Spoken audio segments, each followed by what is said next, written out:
La santidad de Cristo.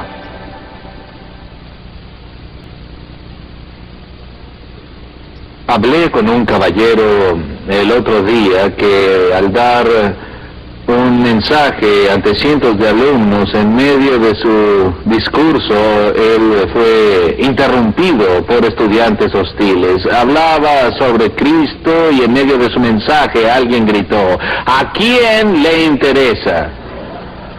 Y luego me explicó, él dijo, el auditorio era hostil.